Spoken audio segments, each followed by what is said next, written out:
얼마 만에 진짜 42년 만에 왔어요. 42년? 그래서 저는 계속 연락을 해서 좀 뭔가 좀 예전에 못했던 그런 뭐 행동이라든가 그런 모습들도 같이 만나서 밥도 같이 먹을 수 있는 그런 상황을 만들고 싶은데 되지 못하는 상황이죠. 찾았는데 뵙지 못한다고요?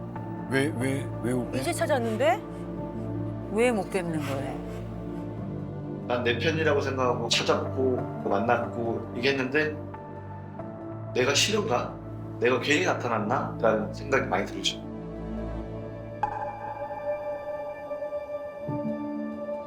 저는 대전에서 수산물을 하면서 트로트 가수로 활동하고 있는 김대성이라고 합니다.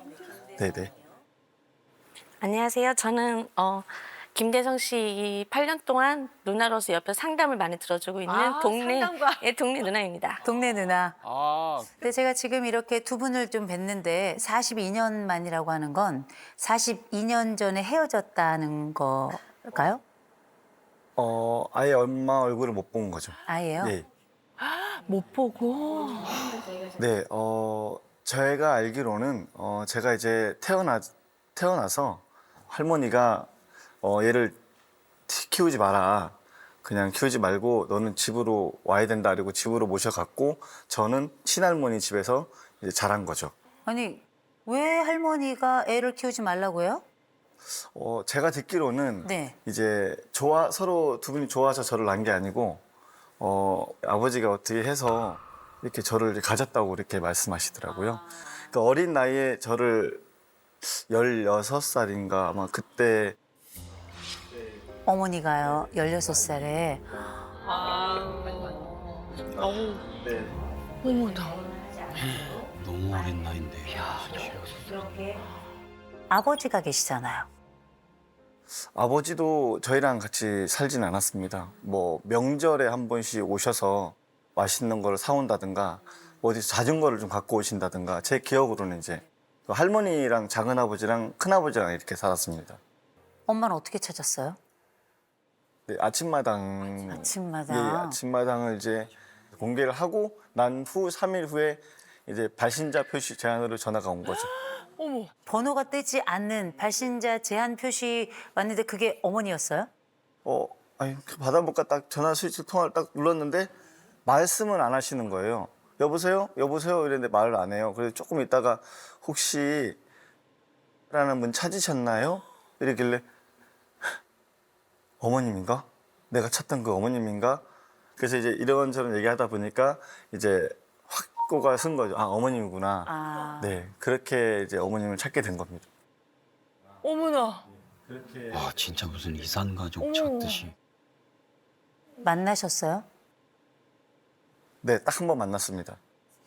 만났을 땐 무슨 대화를 하셨어요? 뭐 잘 커져서 고맙다 얘기하셨고, 예. 네. 아, 저는 사실 엄마 만나면서 보고 싶었습니다. 저 키워준 할머니 산소에 같이 가서 막걸리 한 잔 버드리고 싶습니다라고 하고 싶었는데 되게 그냥 뭐 표현을 할 수가 없을 정도로 말이 나오지 않았습니다. 근데 왜 한 번만 만나시고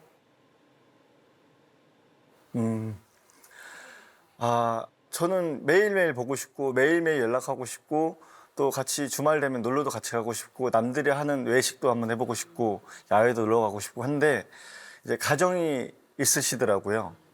예. 그랬구나. 원래 이제 얘기를 안 하신다고 하셨는데 한 1년 정도만 지켜보자. 우리 둘이만 연락하고 1년 정도만 지켜보자 이랬는데 이제 약주를 드시고 이제 얘기를 하신 거예요. 술김에. 그리고 그 같이 사시는 분이 대성이하고는 연락하지 마라. 네. 연락을 하게 되면 지금 딸 둘한테 소홀해질 것이다. 그렇게 말씀하셨대요. 지금 딸 둘한테 소홀해질 것이다.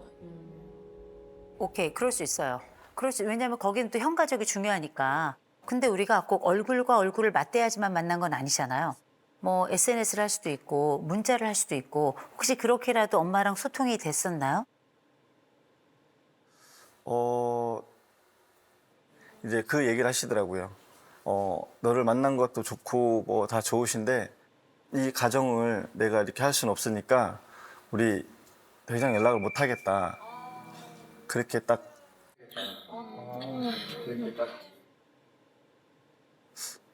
그때 기분은 정말 뭐가 하늘이 무너지는 기분이었죠. 왜냐면 정말 나의 편, 내가 괴롭고 힘들 때 어머니 자 이렇게 오늘 이렇게 힘들었습니다. 이런 얘기를 한번 해보고 싶었는데 그런 얘기도 못하고 그냥 딱 연락 못한다 딱 하시니까 저도 어떻게 뭐 말을 못 하겠더라고요. 그러니까 어리광을 부리고 싶었나 봐. 그냥 엄마한테 아들이 하는 얘기. 저보다는 지금 현재 그 가정을 더 생각을 하시는 것 같아서 그런 상황을 아니까 그냥 단순하게 뭐 새해 복 많이 받으세요. 오늘 어떻게 건강히 잘 주무셨어요? 근데 처음에는 읽으시더니 지금은 아예 읽지를 않으세요. 아, 어떡해. 현실을 택하신 거죠.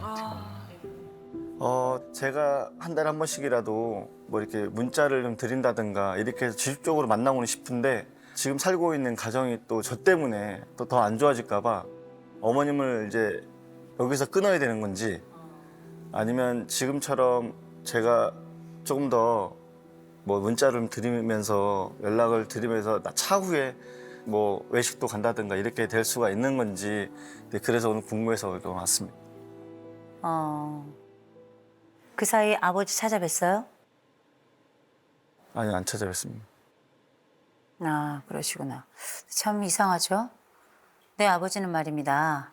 나에게 자전거를 사왔고 내게 이따금씩 찾아올 때마다 선물을 들고 온 아버지 야속하지만 그래도 어쩌다가 들리긴 했어요. 이 어머니는 대성 씨를 한 번 버리고 2번 거절하고 3번 침묵하고 있죠. 왜 아버지는 내게 뭔가를 더 한 것 같은데 아버지는 찾아가지 않고 어머니는 아무것도 하지 않는데 그 어머니는 찾고 싶을까요? 이 엄마가 야속한 분이긴 하거든요. 수신자를 알 수 없는 그 번호처럼 그렇게 마치 모르는 사람처럼 그럼 이제 고민을 하는 거예요. 내 보호자는 누군가? 엄마여야 했지만 엄마가 아니었고 아버지가 했어야 했지만 아버지가 하지 않았어요. 대성 씨의 보호자는 누굴까요? 누가 보호자예요? 없는 것 같습니다. 없죠. 근데 제가 입장을 바꿔서 다른 얘기를 한번 해볼까요? 그러면 대성 씨가 나이를 먹었는데 대성 씨는 누굴 보호하고 있나? 누굴 보호한 적이 있나? 대성 씨는 누군가를 보호한다는 건 참 어려운 일일 것 같아요. 그죠? 그래서 제가 우리 누나께 좀 여쭤볼게요. 우리 대성 씨 친구들하고 잘 지내요? 처음에는 되게 잘 지내요. 처음에는 정말 뭐 만난 지 뭐 하루밖에 안 됐는데도 막 대표님 하고서 막 서로 막 대성 씨 막 되게 친해요. 근데 어느 정도 시간이 지나면 그걸 사람에 대한 이제 불만이 또 나와요. 상대방을 좀 이해하기가 좀 힘들다. 그러니까 아니면 자기를 더 챙겨줬으면 하는. 그러니까 예를 들어서 말실수를 했다. 그러면은 그냥 뭐 안 보면 되지. 이렇게 그냥 극단적으로 너무 이 사람은 나랑 안 맞아. 빨리 친해지고 빨리 헤어지고. 대성 씨는 되게 좀 극단적으로 결정을 하는 것 같아요.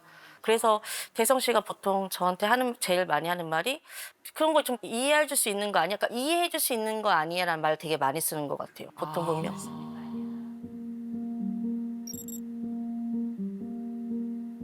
그러니까 인간관계도 문제가 맞아. 생기나 봐. 그렇죠. 그럴 것 같아요. 제가 대성 씨한테 좀 여쭤볼게요. 누나들하고 사귀어 본 적 있어요? 네. 얼마나 여러 명 하고요? 네. 거짓 친구 동생은 없고요. 다 누나들. 누나들 한두 명이 아니네요. 적으면 5살, 많으면 띠동갑. 네. 더 어린 분들 혹은 동갑은 아예 안 만나봤어요? 만나고 싶지 않습니다. 아, 확고하시네. 만나고 싶지 않아요? 나이 든 여자가 왜 좋을까? 사실은 이제 제가 누굴 챙겨준다기보다는 이게 받는 걸 되게 좀 생각을 하고요. 누가 못 해주는 그런 걸 누나들은 해주죠. 예. 받고 싶구나. 왜 나는 여러 번 이렇게 계속 누나들만 만나나? 마치 엄마 찾아다니듯이. 제가 왜 이런 말씀을 드리냐면 엄마가 없는 분들, 특별히 아주 어려서 엄마를 잃은 분들은 엄마 같은 여인들과 교제를 하거나 누나들하고 굉장히 밀접한 관계를 가지면서 연인 관계로 가는 경우가 많아요. 그런데 이전에 연상들이 많이 있었는데 그 누나들하고는 왜 헤어졌죠? 생각을 안 해봤습니다. 그 생각은요? 네네. 아마 그 여인들은 내가 생각했던 엄마 역할을 충분히 하지 못했을 거예요.